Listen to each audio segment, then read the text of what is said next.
नमस्कार साथियों, तो चलिए आज हम आप लोगों के लिए लेकर आए हैं प्रकाश के प्रवर्तन तथा अपवर्तन के वीवीआई क्वेश्चन आंसर। हाँ, तो चलिए दोस्तों, क्वेश्चन यहाँ पे आ गया। क्वेश्चन दिया गया है, प्रकाश की किरण गमन करती है। प्रकाश की किरण गमन करती है सीधी रेखा में या टेढ़ी रेखा में या किसी भी दिशा में या इनमें से कोई नहीं। तो इसका सही आंसर है मेरे दोस्त, इसका सही आंसर है ऑप्शन नंबर ए, सीधी रेखा में। इसका सही आंसर है ऑप्शन नंबर ए, सीधी रेखा में गमन करती है। अगला क्वेश्चन है, प्रकाश का वेग न्यूनतम होता है। प्रकाश का वेग न्यूनतम होता है।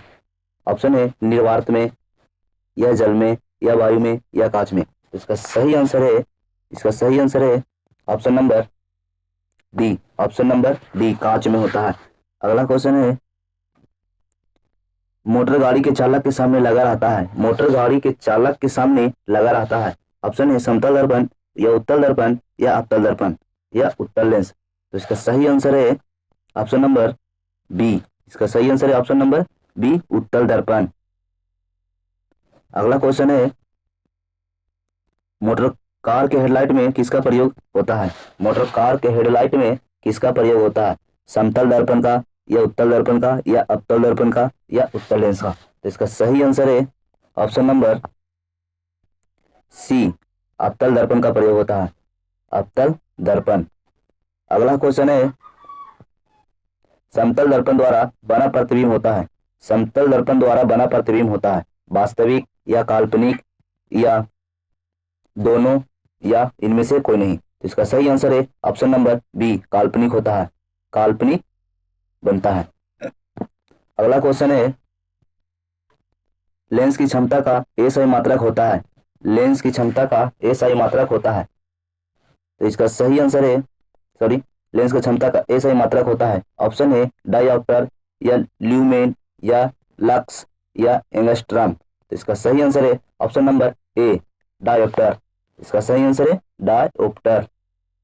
अगला क्वेश्चन है, प्रकाश के किरणों का पथ दर्शाने वाले चित्रों को कहा जाता है। प्रकाश की किरणों को पथ को दर्शाने वाले को कहा जाता है।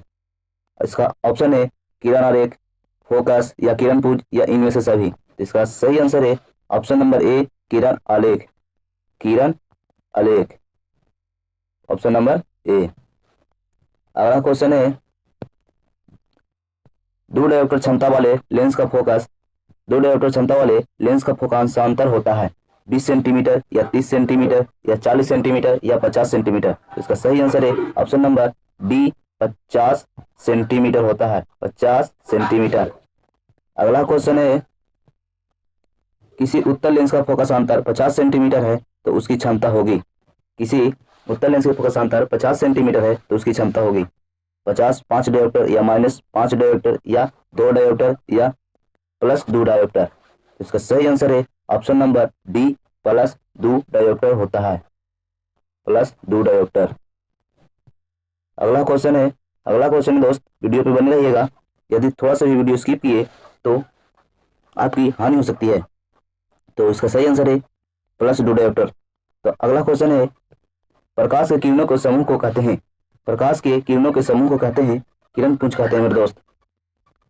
तो इसका ऑप्शन है प्रकाश स्रोत या किरण पुंज या प्रदीप या प्रकीर्णन। तो इसका सही आंसर है ऑप्शन नंबर बी होगा। तो इसका सही आंसर है ऑप्शन नंबर बी, किरण पुंज कहते हैं।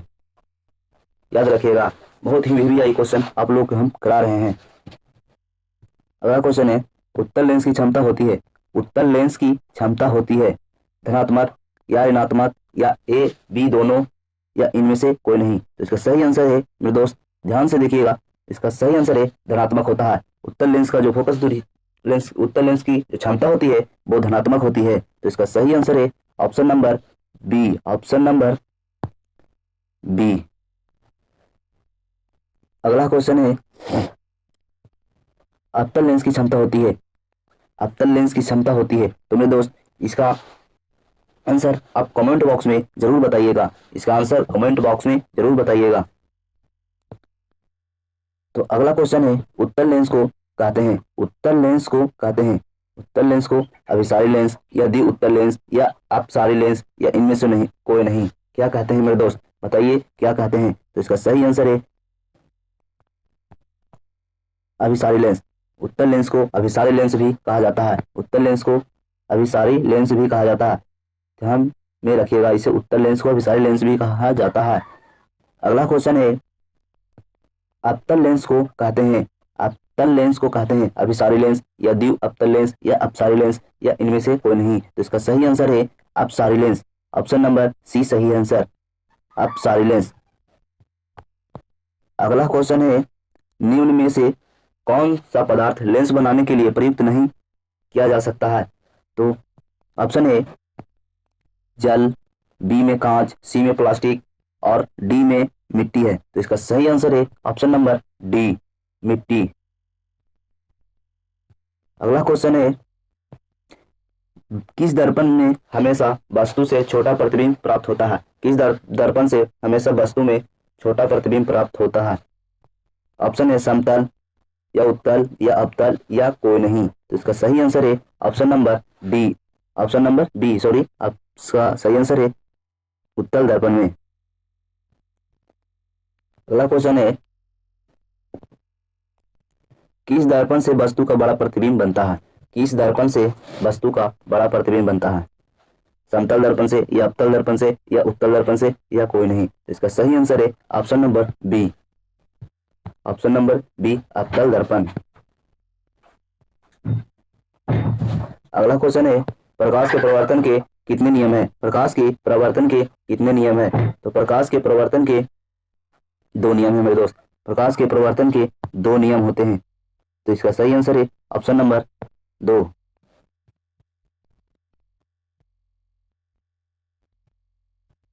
अगला क्वेश्चन है, जब प्रकाश की किरण हवा में कांच में प्रवेश करती है, जब प्रकाश की किरण हवा से कांच में प्रवेश करती है तो वह मुड़ जाती है। तो इसका ऑप्शन है अभिलंब से दूर, अभिलंब के निकट या अभिलंब के समांतर या इनमें से कोई नहीं। तो इसका सही आंसर है ऑप्शन नंबर बी, अभिलंब के निकट, अभिलंब के निकट। अगला क्वेश्चन है, अगला क्वेश्चन है, फोटोग्राफी कैमरा का अभिदृश्यक होता है। फोटोग्राफी अभिदृश्य का होता है उत्तल लेंस या अवतल लेंस या उत्तल दर्पण या अवतल दर्पण। तो इसका सही आंसर है ऑप्शन नंबर ए, उत्तल लेंस, उत्तल लेंस। तो अगला क्वेश्चन है मेरे दोस्त, ध्यान से देखिएगा, साइड मिरर के रूप में प्रयुक्त होता है, साइड मिरर के रूप में प्रयुक्त होता है अवतल दर्पण या उत्तल दर्पण या उत्तल लेंस या प्रिज्म। तो इसका सही आंसर है ऑप्शन नंबर बी, उत्तल दर्पण का प्रयोग किया जाता है। साइड मिरर के रूप में उत्तल दर्पण का प्रयोग किया जाता है। अगला क्वेश्चन है, अगला क्वेश्चन है, एक अवतल दर्पण की फोकस दूरी 10 सेंटीमीटर है तो उसकी वक्रता त्रिज्या होगी। एक अवतल दर्पण की फोकस दूरी 10 सेंटीमीटर है तो उसकी वक्रता त्रिज्या होगी। ऑप्शन है 10 सेंटीमीटर, 20 सेंटीमीटर, 5 सेंटीमीटर, 40 सेंटीमीटर। तो इसका सही आंसर है ऑप्शन नंबर बी, 20 सेंटीमीटर होगी, 20 सेंटीमीटर। अगला क्वेश्चन है, निर्गत किरण एवं अभिलंब के बीच का कोण को कहते हैं। निर्गत कोण किरण एवं अभिलंब के बीच के कोण को कहते हैं आपतन कोण या परावर्तन कोण या निर्गत कोण या इनमें से कोई नहीं। तो इसका सही आंसर है निर्गत कोण, option number C, option number C है मेरे दोस्त, निर्गत कोण। अगला क्वेश्चन है, सरल सूक्ष्मदर्शी में किसका उपयोग होता है? सरल सूक्ष्मदर्शी में किसका उपयोग होता है? अवतल दर्पण या उत्तल दर्पण या अवतल लेंस या उत्तल लेंस। तो इसका सही आंसर है ऑप्शन नंबर डी, उत्तल लेंस। इसका सही आंसर है उत्तल लेंस, ऑप्शन नंबर डी। अगला क्वेश्चन है, किस लेंस के द्वारा सिर्फ काल्पनिक प्रतिबिंब बनता है? किस लेंस के द्वारा सिर्फ काल्पनिक प्रतिबिंब बनता है? उत्तल लेंस या अवतल लेंस या बायफोकल लेंस या इनमें से कोई नहीं। तो इसका सही आंसर है अवतल लेंस। इसका सही आंसर है ऑप्शन नंबर बी, अवतल लेंस के द्वारा। अगला क्वेश्चन है, प्रवर्तन के नियम से निर्धारित होता है, प्रवर्तन के नियम से निर्धारित होता है आपतन कोण बराबर प्रवर्तन कोण या प्रवर्तन कोण बराबर अपवर्तन कोण या आपतन कोण बराबर विचलन कोण या इनमें से कोई नहीं। तो इसका सही आंसर है ऑप्शन नंबर बी, प्रवर्तन कोण के बराबर अपवर्तन कोण होता है। इसका सही आंसर है ऑप्शन नंबर बी। अगला क्वेश्चन है, काल्पनिक प्रतिबिंब होता है, काल्पनिक प्रतिबिंब होता है सीधा, उल्टा या दोनों या इनमें से कोई नहीं। तो इसका सही आंसर है ऑप्शन नंबर ए, सीधा होता है। काल्पनिक प्रतिबिंब हमेशा सीधा होता है। अगला क्वेश्चन है, लेंस में मुख्य फोकस की संख्या कितनी होती है? लेंस में मुख्य फोकस की संख्या कितनी होती है? तो इसका सही आंसर है ऑप्शन नंबर 2। सॉरी, इसका सही आंसर है 2 होती है। ऑप्शन नंबर ए 2 होती है। अगला क्वेश्चन है, सर्च लाइट का प्रवर्तक सतह होता है। सर्च लाइट का प्रवर्तक सतह होता है उत्तल या अवतल या समतल या इनमें से कोई नहीं। तो इसका सही आंसर है ऑप्शन नंबर बी, अवतल होता है। इसका सही आंसर है ऑप्शन नंबर बी। अगला क्वेश्चन है, दाढ़ी बनाने में कौन सा दर्पण प्रयुक्त होता है? दाढ़ी बनाने में कौन सा दर्पण प्रयुक्त होता है? तो ऑप्शन है समतल या अब उत्तल या अवतल या कोई नहीं। तो इसका सही आंसर है ऑप्शन नंबर सी, अवतल दर्पण। इसका सही आंसर है ऑप्शन नंबर सी, अवतल दर्पण का। अगला क्वेश्चन है, एक उत्तल लेंस की क्षमता एक डायोप्टर है तो उस लेंस की फोकस दूरी होगी +10 सेंटीमीटर या -10 सेंटीमीटर या +100 सेंटीमीटर -100 सेंटीमीटर। तो इसका सही आंसर है ऑप्शन नंबर सी, +100 सेंटीमीटर होता है। +100 सेंटीमीटर होता है। अगला क्वेश्चन है, किसी गोलीय दर्पण तथा किसी पतले गोलीय लेंस दोनों की फोकस दूरी -15 है। दर्पण तथा लेंस की संभवता होगी। ऑप्शन है दोनों अवतल या दोनों उत्तल या दर्पण अवतल तथा लेंस उत्तल, और चौथा ऑप्शन है दर्पण उत्तल तथा लेंस अवतल। तो इसका सही आंसर है ऑप्शन नंबर ए, दोनों अवतल होंगे। तो इसका सही आंसर है option number A, option number ए, दोनों अवतल। अगला क्वेश्चन है, प्रकाश के अपवर्तन के कितने नियम हैं? प्रकाश के अपवर्तन के कितने नियम हैं? तो प्रकाश के अपवर्तन के 2 नियम हैं मेरे दोस्त। प्रकाश के अपवर्तन के 2 नियम हैं। अगला क्वेश्चन है, किसी माध्यम के अपवर्तनांक का मान होता है। किसी माध्यम के अपवर्तनांक का मान होता है साइन आई बटा साइन आर या साइन आर बटा साइन आई या साइन आई गुना साइन आर या sine I plus sine R. तो इसका सही आंसर है option number A, sine I बटा साइन आर, साइन आई बटा साइन आर। अगला क्वेश्चन है, एक उत्तल लेंस होता है सभी जगह समान मोटाई का, बीच का अपेक्षा किनारे का मोटा, किनारे की अपेक्षा बीच मोटा, इनमें से कोई नहीं। तो इसका सही आंसर है option number C, option number C, किनारे की अपेक्षा बीच में मोटा। अगला क्वेश्चन है, अवतल लेंस का आवर्धन एम बराबर होता है। अवतल लेंस का आवर्धन एम बराबर होता है। ऑप्शन है यू बाई भी या यू इंटू भी या यू प्लस भी या भी बाई यू। इसका सही आंसर है ऑप्शन नंबर डी, भी बटा यू। इसका सही आंसर है भी बटा यू, ऑप्शन नंबर डी। अगला क्वेश्चन है, गोलीय दर्पण में फोकसांतर एवं वक्रता त्रिज्या के बीच का संबंध होता है। बीच का संबंध होता है आर बराबर 2f या एफ बराबर आर या एफ बराबर आर बाई 2 या आर बराबर एफ बटा 2। तो इसका सही आंसर है ऑप्शन नंबर ए, आर बराबर 2f। तो इसका सही आंसर है ऑप्शन नंबर ए, आर बराबर 2f, आर बराबर 2f। अगला क्वेश्चन है, सोलर कुकर में प्रयोग किया जाता है। सोलर कुकर में प्रयोग किया जाता है अवतल दर्पण का या उत्तल दर्पण का या समतल दर्पण का या उत्तल तथा अवतल दर्पण का। तो इसका सही आंसर है ऑप्शन नंबर ए, अवतल दर्पण का, अवतल दर्पण का। अगला क्वेश्चन है, उत्तल लेंस में बना प्रतिबिंब होता है। उत्तल लेंस में बना प्रतिबिंब होता है बराबर और सीधा, वास्तविक और उल्टा, वास्तविक और सीधा, इनमें से कोई नहीं। तो इसका सही आंसर है ऑप्शन नंबर बी, वास्तविक और उल्टा। इसका सही आंसर है ऑप्शन नंबर बी, वास्तविक और सीधा। अगला क्वेश्चन है, उत्तल लेंस में जब बीम एफ और 2f के बीच रखा जाता है तब बना प्रतिबिंब होता है बड़ा और वास्तविक या छोटा और वास्तविक या छोटा और काल्पनिक या बड़ा और काल्पनिक। तो इसका सही आंसर है ऑप्शन नंबर ए, बड़ा और वास्तविक बनता है, बड़ा और वास्तविक बनता है। अगला क्वेश्चन है, दो वक्रीय पृष्ठों से घिरे ठोस माध्यम को कहते हैं। दो वक्रीय पृष्ठों से घिरे हुए ठोस माध्यम को कहते हैं।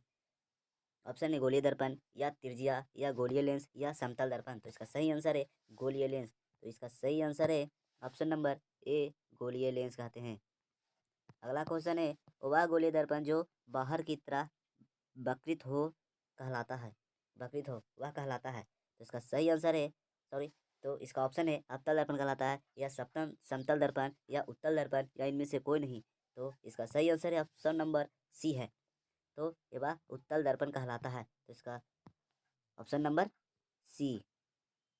अगला क्वेश्चन है मेरे दोस्त, ध्यान से देखिएगा, कहीं मिस ना हो जाए। वीडियो के थोड़ा सा भी स्किप कीजिएगा तो आपके लिए बहुत ही ये इम्पोर्टेंट वीडियो है।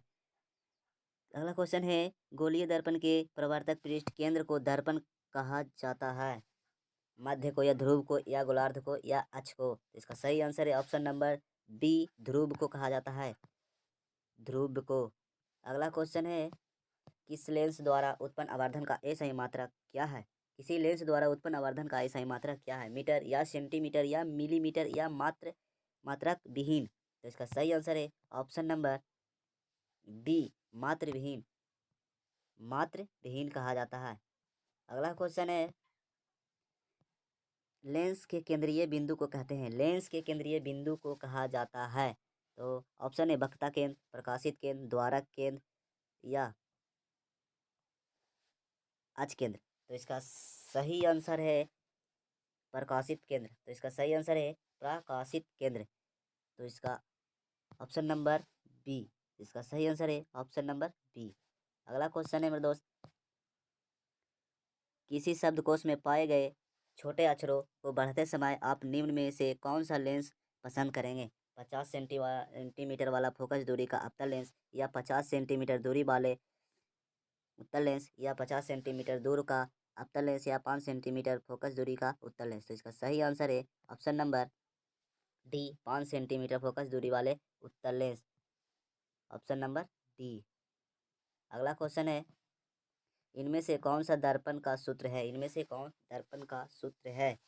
ऑप्शन है ए में 1/v प्लस 1/u बराबर 1/f। बी में है 1/u माइनस 1/v बराबर 1/f। सी में है 1/v प्लस u/1 बराबर 1/f। डी में है v/1 प्लस 1/u बराबर 1/f। तो इसका सही आंसर है मेरे दोस्त option number A, option number A 1/v plus 1/u बराबर 1/f। अगला क्वेश्चन है गोलीय दर्पण का वक्रता केंद्र को फोकस दूरी से निरूपित किया जाता है। ऑप्शन है सी, पी, ओ या एफ। तो इसका सही आंसर है option number A, option number A, C से निरूपित किया जाता है, सी से निरूपित किया जाता है। अगला क्वेश्चन है निर्वात में प्रकाश की चाल होती है। सॉरी, यहाँ पे छाल लिखा गया है,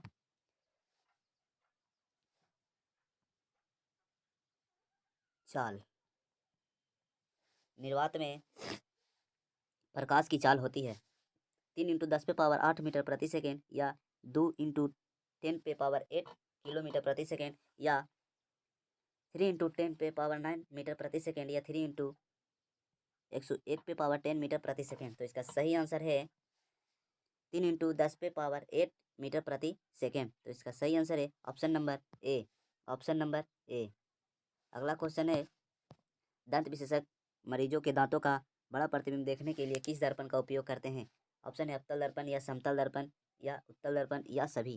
तो इसका सही आंसर है ऑप्शन नंबर ए, अवतल दर्पण का प्रयोग किया जाता है। इसका सही आंसर है ऑप्शन नंबर ए, अवतल दर्पण। अगला क्वेश्चन है पतले लेंस का आवर्धन क्षमता होती है। पतले लेंस का आवर्धन क्षमता होती है ऑप्शन है कम या अधिक या संतुलित या सभी। तो इसका सही आंसर है ऑप्शन नंबर ए, कम, ऑप्शन नंबर ए, कम होती है। अगला क्वेश्चन है मोटे लेंस का आवर्धन क्षमता होती है। मोटे लेंस का आवर्धन क्षमता होती है ऑप्शन है कम या अधिक या संतुलित या कोई नहीं। तो इसका सही आंसर है ऑप्शन नंबर अधिक, ऑप्शन नंबर अधिक। तो इसका सही आंसर है ऑप्शन नंबर बी, अधिक होता है। अगला क्वेश्चन है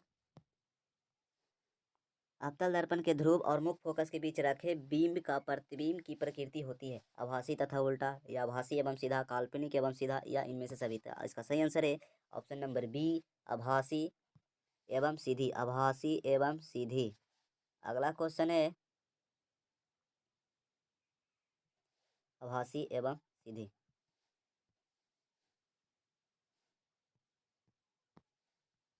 अगला क्वेश्चन है उत्तल लेंस का प्रकाशिक केंद्र और मुख्य फोकस के बीच दूरी के बीच रखे बीम का प्रतिबिंब की प्रकृति होती है। उत्तल लेंस का प्रकाशिक केंद्र और मुख्य फोकस के बीच रखे बीम का प्रतिबिंब की प्रकृति होती है आभासी तथा उल्टा, आभासी तथा सीधी, काल्पनिक एवं सीधी, इनमें से कोई नहीं। तो इसका सही आंसर है आभासी एवं सीधी। आभासी एवं सीधी। तो यह ऑप्शन नंबर बी इसका सही आंसर है, ऑप्शन नंबर बी, आभासी एवं सीधी। अगला क्वेश्चन है अवतल दर्पण के मुख्य फोकस पर रखे बीम का प्रतिबिंब की स्थिति होती है। प्रतिबिंब की स्थिति होती है वक्ता केंद्र पर, या मध्य बिंदु पर, या अनंत पर, या सभी पर। इसका सही आंसर है ऑप्शन नंबर सी, अनंत पर होती है। अनंत पर होती है। अगला क्वेश्चन है उत्तल लेंस के मुख्य फोकस पर रखे प्रतिबिंब का स्थिति होती है वक्ता केंद्र पर, या फोकस एवं वक्ता केंद्र के बीच, या अनंत पर, या ध्रुव एवं वक्ता केंद्र पर। इसका सही आंसर है ऑप्शन नंबर सी, अनंत पर। ऑप्शन नंबर सी होती है अनंत पर। अगला क्वेश्चन है अवतल लेंस के मुख्य फोकस पर रखे बीम का प्रतिबिंब की स्थिति होती है फोकस एवं वक्ता केंद्र के बीच, या प्रकाशिक केंद्र और फोकस के बीच, या ध्रुव एवं वक्ता केंद्र के बीच, या इनमें से कोई नहीं। तो इसका सही आंसर है ऑप्शन नंबर बी, प्रकाशित केंद्र और फोकस के बीच। प्रकाशित केंद्र और फोकस के बीच। अगला क्वेश्चन है अवतल लेंस के सामने अनंत पर रखे बीम का प्रतिबिंब की स्थिति होती है। अवतल लेंस के सामने अनंत पर रखे बीम का प्रतिबिंब की स्थिति होती है वक्ता केंद्र पर, या फोकस पर, या अनंत पर, या ध्रुव पर। तो इसका सही आंसर है ऑप्शन नंबर बी, फोकस पर। ऑप्शन नंबर बी, तो फोकस पर होती है। अगला क्वेश्चन है अवतल दर्पण के सामने अनंत पर रखे बीम का प्रतिबिंब की स्थिति होती है। अवतल दर्पण के सामने अनंत पर रखे बीम का प्रतिबिंब की स्थिति होती है। ऑप्शन है वक्ता केंद्र पर, या अनंत पर, या ध्रुव पर, या फोकस पर। तो इसका आंसर है ऑप्शन नंबर डी, फोकस पर होती है। अगला क्वेश्चन है लेंस के प्रकाशिक केंद्र से गुजरने वाली प्रकाश किरणें अपवर्तन के पश्चात विचलन के साथ निर्गत होती है, या 7 रंगों में विभक्त हो जाती है, या बिना विचलन के निर्गत होती है, या इनमें से कोई नहीं। तो इसका सही आंसर है ऑप्शन नंबर बी, 7 रंगों में विभक्त हो जाती है। Option number B. अगला क्वेश्चन है मुख्य फोकस से गुजरने वाली प्रकाश किरण उत्तल लेंस में अपवर्तन के पश्चात मुख्य से विपरीत आती है, या निर्गत किरण मुख्य से समांतर जाती है, मुख्य से दूर, या उसी पथ के अनुदिश वापस परावर्तित हो जाती है। तो इसका सही आंसर है option number B. Option number B, निर्गत किरण के अक्ष से समांतर हो जाती है। अगला क्वेश्चन है मुख्य अक्ष के समांतर आने वाली मुख्य अक्ष के समांतर आने वाली मुख्य अक्ष के समांतर आने वाली कोई प्रकाश की किरण अवतल लेंस के अपवर्तन के पश्चात मुख्य अक्ष के समांतर आने वाली कोई प्रकाश की किरण अवतल लेंस के अपवर्तन के पश्चात होती है, मुख्य अक्ष से विपरीत हो जाती है, या उसी पथ के अनुदिश वापस परिवर्तित हो जाती है। निर्गत किरण मुख्य अक्ष के समांतर जाती है, या निर्गत किरण मुख्य अक्ष से दूर जाती है। तो इसका सही आंसर है ऑप्शन नंबर डी, निर्गत किरण मुख्य अक्ष से दूर चली जाती है। हाँ तो दोस्तों, यदि ये वीडियो आपके लिए महत्वपूर्ण हुई हो तो इस वीडियो को लाइक करें और चैनल को सब्सक्राइब करें, ताकि इसी तरह का प्रतिदिन ऑब्जेक्टिव वीडियो